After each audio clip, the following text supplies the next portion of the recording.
Well, here we go. We talked about this a few months ago, where electric vehicles are now starting to see some pretty significant insurance claims. There's an article from Headline Wealth where they talk about electric vehicles being totaled and having to go to the junkyard because of some very, very minor collision or collision damage. Why is that?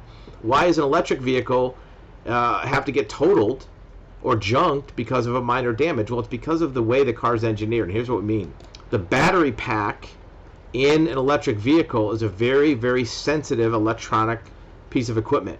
So an impact that doesn't even strike the battery pack can jostle it around enough to where it creates damage inside. Think about when you drop your cell phone, or when a computer falls off a desk or something like that.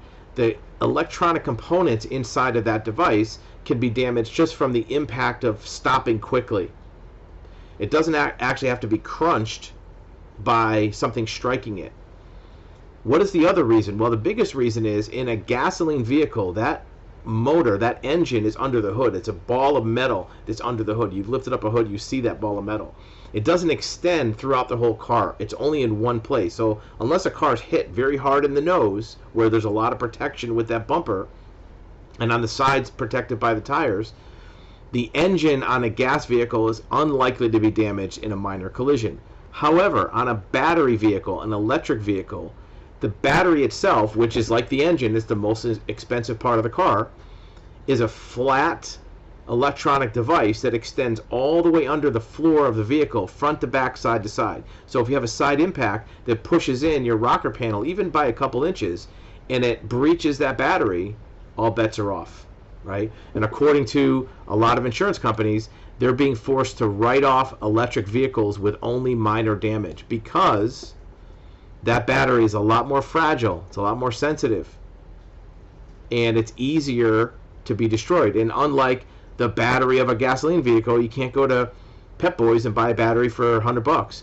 That's a $20,000 or $30,000 piece of equipment, and sometimes it's worth more than the car. And according to the article, that can be half the cost of an electric vehicle, sometimes tens of thousands of dollars, making it more economical for insurers to consider a car totaled when you have to replace a battery pack.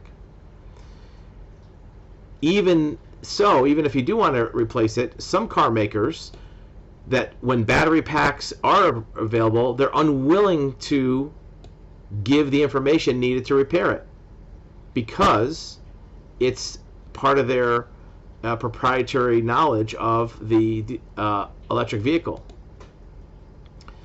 If you throw away the vehicle at an early stage, you've lost all the advantage in terms of carbon emissions. What does that mean? Well, in order for an EV, electric vehicle, to make sense for the environment, it has to be on the road for 10 or 15 years to offset the manufacturing costs or the manufacturing impact.